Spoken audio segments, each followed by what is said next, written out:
History के बारे में अक्सर कहा जाता है कि यह राजाओं और बादशाहों की कलम की गुलाम है। यह बात पूरी तरह सच ना भी हो, लेकिन इससे इनकार नहीं किया जा सकता कि तारीख सिर्फ मर्दों के हाथों से ही लिखी गई। इसके कुछ ही अपवाद हैं।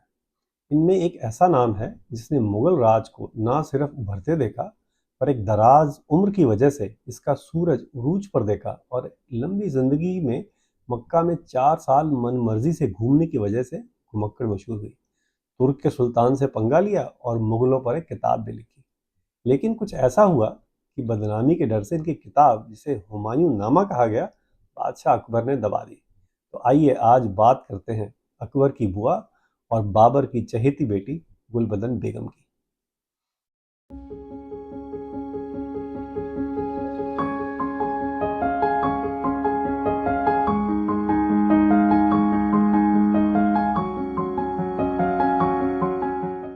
यह लड़की काबुल में उस वक्त पैदा हुई जब बाबर का कबीला अभी खाना बदोशी की जिंदगी ही जी रहा था, जैसे उस वक्त के तुर्क मंगोल अक्सर जिया करते थे। हालांकि उस वक्त बाबर काबुल के किले को जीत चुका था, लेकिन अपने इलाके को बढ़ाने के लिए यह कबीला कबीलों से लड़ाई और लूटपाट में ही रहता। लगातार युद्ध में बने रहने के कारण बाबर और उसका परिवार तंबुओं में इधर से उधर भटकता। इनके तंबू अक्सर कई मील तक फैले इलाके में लगाए जाते थे। एक छोटे से शहर की मानिंद एक एंट्रेंस भी हुआ करती थी, जहां किसी के आने जाने पर ढोल बजाकर बाकायदा अनाउंसमेंट की जाती थी। एंट्रेंस के साथ एक बड़ा तंबू होता जिसे दफ्तर कहा जाता था। यहाँ लूट का हिसाब किताब किया जाता था। तो आज यह शब्द दफ्तर, जो किसी सरकारी ऑफिस के लिए इस्तेमाल किया जाता है, इसकी जड़ बाबर के लूट का हिसाब रखने वाले उस तंबू से है। वैसे आज भी आप अगर किसी दफ्तर में जाएं तो लूटे जाने की पूरी उम्मीद रहती है, जिसे आजकल घूस या चढ़ावा कहते हैं। खैर, 1526 आते आते बाबर इब्राहिम लोदी को पानीपत में हराकर आगरा के तख्त पर काबिज हो चुका था। लेकिन यहाँ मामला कुछ और ही था। आगरा के किसानों ने अपना अनाज बेचने या देने से मना कर दिया। लंबी लड़ाई के बाद बाबर के फौजदार थक चुके थे और वापस काबुल जाना चाहते थे। हिंदुस्तान की गर्मी, यहाँ का गर्दा, इसका जिक्र बाबर और गुलबदन बेगम ने अपनी किताबों में बार बार किया है। यकीनन पूरी फौज इससे खासी परेशान थी और वापस जाना चाहती थी, बिल्कुल वैसे ही जैसे 1700 साल पहले सिकंदर के साथ हुआ था।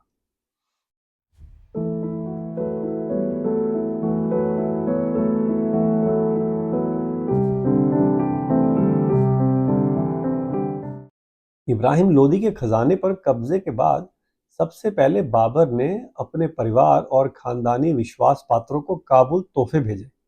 मजे की बात यह है कि बाबर ने बाकायदा एक फहरिस्त बनाकर अपने एक जर्नैल ख्वाजा कलां के हाथ भेजी, और यह भी हिदायत दी कि जश्न की दावत काबुल के चहार बाग में ही हो। इस लिस्ट के मुताबिक तोहफे सिर्फ घर की बुजुर्ग औरतों, बहनों, बीवियों और नौकरों के लिए थे। बुजुर्ग औरतों को 4-4 सोने की ट्रे दी गई, जिसमें लाल मणि, हीरे, पन्ना, फिरोजा, पुखराज और लहसुनिया रत्न थे। इसके साथ हर एक हैसियत रखने वाली औरत को सोने का एक ढेर, इसमें पता नहीं कितना सोना होगा, और चांदी के सिक्के भी थे। साथ में गुजरात के बने 9 जोड़े ब्रोकेड के कपड़ा भी था। 9 नंबर तुर्कों में एक शुभ संख्या माना जाता था। इसके साथ सभी को लूटी हुई एक एक नचनिया भी दी गई। बाबर ने अपने पसंदीदा हिजड़े असास को सरप्राइज के तौर पर एक बड़ी सी अशरफी बनाकर दी, जो उसके आंख बंद करवाकर उसके गले में डाली गई। यह सरप्राइज देने का तरीका भी उसी फहरिस्त में लिखा था। यह किस्सा गुलबदन बेगम ने बड़े चाव से अपनी किताब में लिखा है। अब यह बात मैं यहाँ क्यों सुना रहा हूँ, इसमें एक हिस्टोरिकल पॉइंट है। वह यह है कि इंडिया में दरबार प्रोटोकॉल संभवतः बाबर के जमाने से शुरू किया होगा। किसी भी भारतीय राजा ने आवभगत, बैठने उठने और यहाँ तक कि उपहार वितरण का कोई लिखित दस्तावेज कभी नहीं बनाया। अगर किसी सुनने वाले को पता हो तो मुझे जरूर लिखे, मैं यह फैक्ट दुरुस्त जरूर करूंगा। अंग्रेजों ने भी भारत में आकर मुगलों की नकल से उठने बैठने और मिलने जुलने के लिखित प्रोटोकॉल बनाए। आज भी राष्ट्रपति भवन के दरबार हॉल में इसी तरह की परंपरा चली आ रही है। जहां एक तरफ बाबर अपने घर वालों को तोहफे भेज रहा था, वहां दूसरी तरफ आगरा में उसे जहर देने की तैयारी चल रही थी। बाबर ने इब्राहिम लोदी का कत्ल तो कर दिया था, लेकिन उसकी मां को इज्जत के साथ अपने ही महल में रहने की इजाजत भी दे दी थी। लेकिन यह बुआ बेगम ठहरी एक मां जो अपने लड़के का कत्ल माफ नहीं कर पाई। दो नौकरानियों और एक हिंदुस्तानी बावर्ची अहमद के साथ मिलकर बाबर को मारने की साजिश रची गई। एक शुक्रवार की शाम बाबर ने बहुत सारा खरगोश का सूप पिया, साथ में केसर से छिड़का हुआ मांस खाया। फौरन बाद ही बाबर का पेट चरमराने लगा और उल्टी हो गई। यह कुत्ते को खिलाई गई और वह कुत्ता वहीं मर गया। बादशाह को जहर दिया गया था, लेकिन अहमद ने अपना काम ठीक से नहीं किया। जितना जहर उसे मिलाने को दिया गया था, उसका आधा ही उसने रोटी के ऊपर छिड़का। पूरा छिड़क देता तो मुगलों का नामो निशान आज किसी को पता भी नहीं होता। खैर, अहमद की खाल में भूसा भर दिया गया और दोनों नौकरानियों को हाथी के पैर तले रौंदा गया। लेकिन इब्राहिम लोदी की अम्मी बुआ बेगम को अभी भी बाबर ने मारना ठीक नहीं समझा, लेकिन उससे इससे भी बड़ी सजा दी गई। अपने दो सिपाहियों को इस्तेमाल के लिए दे दिया गया और इस हुक्म के साथ कि इसे काबुल ले जाया जाए। बुआ बेगम भी जानती थी कि उसके साथ काबुल में क्या होगा। रास्ते में उसने सिंधु नदी में कूदकर अपनी जान दे दी। अब मुगल औरतों के हरम की बहुत चर्चा होती है, लेकिन ये बात मुझे अभी तक नहीं पता थी कि हरम का रिवाज शुरू के मुगलों में था ही नहीं। अब मुगल तो अफगानिस्तान में टेंटों में रहा करते थे, खुले में कुदरत के करीब रहना उनकी कई पुश्तों की आदत थी। तो ये हरम कहाँ से आया? गौर करने की बात यह है कि हरम तुर्क और फारसी बादशाहों में तब भी आम था, लेकिन ना तो यह हिंदुस्तान का रिवाज था और ना ही मुगलों का। गुलबदन बेगम की किताब से यह बात साफ हो जाती है कि अकबर ने हरम की शुरुआत की। फतेहपुर सीकरी में जब अकबर ने लाल पत्थर का महल पूरा तैयार किया, तो इसमें औरतों के लिए एक अलग जगह मुकर्रर की गई। अब यह कहना तो मुश्किल है कि अकबर को यह ख्याल कैसे आया। बहुत मुमकिन है कि अकबर ने अपना रुतबा बढ़ाने के लिए फारसी बादशाहों की नकल की होगी। यह बात इससे भी पुख्ता हो जाती है कि आगे चलकर मुगल दरबार की जबान तुर्की से बदलकर फारसी कर दी गई। गौरतलब है कि हरम में सिर्फ अकबर की बेगमात और बांदियां ही नहीं होती थी। अकबर की माँ, फूफियाँ और तमाम रिश्तेदार इसमें शामिल थे, जिनकी गिनती 5,000 तक बताई गई है, जो बहुत मुमकिन है कि अबू फजल ने हेकड़ी मारी है और संख्या इससे काफ़ी कम भी हो सकती है। औरतों का पर्दे में रहने का रिवाज दिल्ली सल्तनत के वक्त से ही शुरू हो चुका था, जो खुद अधिकतर अरब नस्ल के थे। जब तक अकबर का ज़माना आया तो इस रिवाज को हिंदुस्तान में 300 साल हो चुके थे, लेकिन अभी भी यह अमीर घरानों की औरतों तक ही महदूद था। तो इस बात को कहने में कोई हर्ज नहीं कि अकबर ने दिल्ली सल्तनत के पर्दे के रिवाज को हरम की स्थापना से एक इंस्टीट्यूशनल सपोर्ट देकर आगे बढ़ाया। गुलबदन बेगम ने हुमायूंनामा क्यों लिखा, इस पर भी बात करनी जरूरी है। यह बात शायद कम लोग जानते हैं कि मुगलों को किताबों का बहुत शौक था। बाबर अक्सर किताबों को जंग में भी अपने साथ लेकर जाया करता। छोटा मोटा शायर तो वह था ही, साथ में उसे डायरी लिखने का भी बहुत शौक था। इस डायरी को आज बाबरनामा कहा जाता है। यह शौक पोते अकबर को भी विरासत में मिला, हालांकि वह अक्षरों से बेखबर ही रहा, यानी पढ़ना लिखना नहीं आता था, लेकिन किताबें सुना करता था। इस बादशाह की 24,000 किताबों की लाइब्रेरी थी, जो हरम में ही रखी जाती थी। जाहिर है कि अकबर औरतों और किताबों की हिफाजत को एक ही दर्जा देता था। किताबों का बाकायदा कैटलॉग बनाया जाता था और इस सब की जिम्मेदारी एक अफसर पे होती, जिसे किताबदार कहा जाता था। अकबर ने हिस्ट्री के नजरिए से एक ऐतिहासिक फैसला लिया। हुक्म जारी किया गया कि मुगलों की तारीख लिखी जाए। इसे अकबरनामा के नाम से छापने का फैसला हुआ, जिसकी जिम्मेदारी अबू फजल को दी गई। लेकिन अबू फजल का यह ख्याल था कि बिना पुरखों की हिस्ट्री के मुगलों की तारीख पूरी नहीं होगी। अकबर को यह बात जच गई और यही उसने अपनी बुआ और मुगलों की किताब प्रेमी बुजुर्ग गुलबदन बेगम, जो उस समय 64 बरस की थी, को हुमायूंनामा लिखने के लिए कहा। यह हुक्म बाकायदा एक सरकारी फरमान लिखकर जारी किया गया। साथ में दो और लोगों को यह हुक्म दिया गया, एक मुगलों के वफादार रसोइयों का मैनेजर और दूसरा जौहर भिश्ती, जिसने एक लड़ाई में हुमायूं की जान बचाई थी। भिश्ती यानी पानी पिलाने वाला।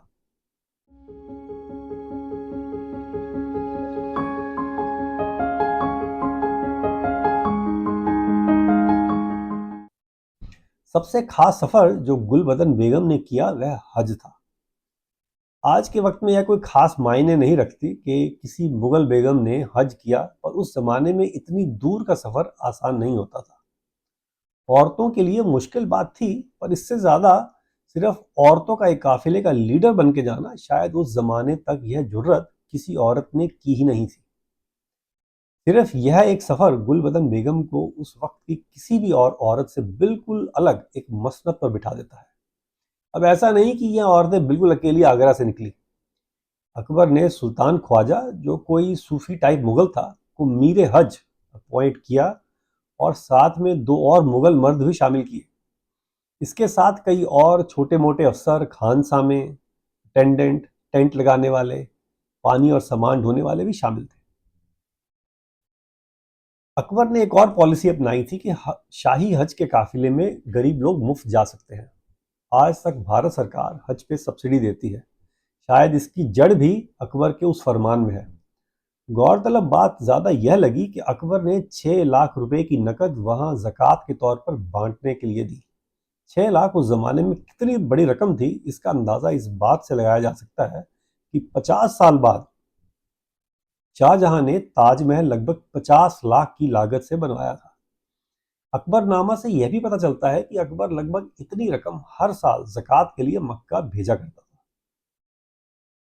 इस जमाने में उत्तर भारत से अरब जाने के लिए एक ही बंदरगाह थी, सूरत। हालांकि सूरत मुगलों के ही अधीन थी, लेकिन समंदर पर पुर्तगालियों का ही दबदबा था।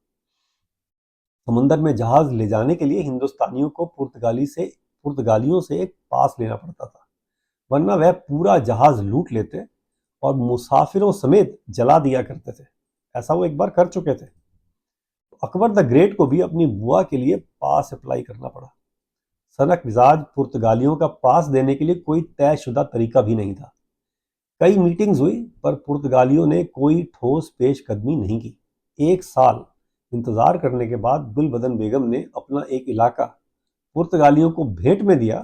फिर जाकर उन्हें कार्टाज यानी पास दिया गया, जिस पर मदर मेरी की तस्वीर बनी होती थी। पुर्तगाली आम पैसेंजरों को लेकर भी झगड़ा किया करते थे। उनका एतराज था कि पास सिर्फ मुगल मुसाफिरों के लिए है, तो साथ में आम आदमियों की भीड़ का अलग से टैक्स देना होगा, जो कि गुलबदन बेगम को देना पड़ा। आखिरकार गुलबदन बेगम अपने लाव लश्कर के साथ जेद्दा के रास्ते मक्का पहुंच ही गई। इस वक्त मक्का मदीना का खलीफा तुर्क सुल्तान हुआ करता था। हुकूमत को यह इत्तला थी कि हिंदुस्तान के बादशाह के खानदान की एक खातून हज पर है। चुनाचे मक्का के गवर्नर ने सफर में सुरक्षा के इंतजाम किए हुए थे।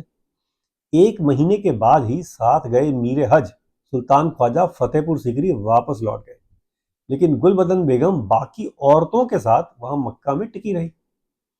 यह बेगम अपने साथ एक बड़ी रकम 6 लाख रुपए तो ले गई थी, जो इन्होंने गरीबों में तकसीम करनी थी।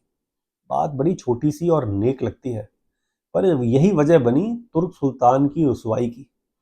यह सुल्तान को यह सहन नहीं हुआ कि हिंदुस्तान की एक शहजादी दान दक्षिणा के बलबूते हिंदुस्तान के बादशाह का इकबाल मक्का में बैठाने की कोशिश कर रही थी। इल्जाम यह लगाया गया कि किसी औरत का गरीबों के हाथ में सीधे ज़कात देना गैर मुनासिब है। इसे रोकने के लिए सुल्तान ने फरमान जारी किया कि जितने हिंदुस्तानी वापस जाने की बजाय मक्का में ही टिके हुए हैं, उन्हें निकाल दिया जाए। हालांकि किसी में इतनी हिम्मत नहीं हुई कि गुलबदन बेगम को हाथ भी लगा सके। यह बेगम हिंदुस्तान आने से पहले 4 साल मक्का में रही। तुर्क सुल्तान की बेबसी का क्या आलम रहा होगा, इसका सिर्फ अंदाजा ही लगाया जा सकता है। आखिर में सुल्तान ने बेगम को नामशरू घोषित कर दिया। इसका मतलब होता है जो धर्म के अनुसार ना हो, जो काम धर्म के विरुद्ध हो। उन वक्तों में यह गाली की तरह था। यह बात अकबर तक भी पहुंच गई, जो जाहिर है जिल्ले इलाही को नागवार गुजरी होगी। इस डिप्लोमेटिक रिफ्ट के बाद अकबर ने मक्का सालाना ज़कात भेजना बंद कर दिया, और इसके 2 साल बाद ही अकबर ने अपने नए मजहब दीन इलाही का भी ऐलान कर दिया।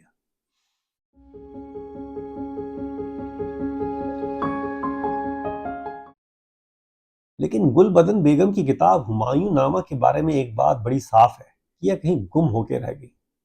यह हैरत की बात है कि अबू फजल की अकबरनामा, भिश्ती की किताब और इससे कई साल पहले लिखी गई बाबरनामा बड़ी संभली संभलाई मिलती हैं, लेकिन गुलबदन की किताब कभी चर्चा में नहीं आई। बहुत मुमकिन है कि अकबर को अपनी बुआ का मक्का में मन मर्जी से घूमना पसंद नहीं आया। जहां उन्हें 1 महीने रहने के बाद वापस आ जाना चाहिए था, उन्होंने अपने साथ आए मुगल सूबेदारों को तो वापस भेज दिया, पर औरतों के झुंड के साथ वहां 4 साल घूमती रही। साथ ही नामशरू होने की तोहमत भी लगवाई।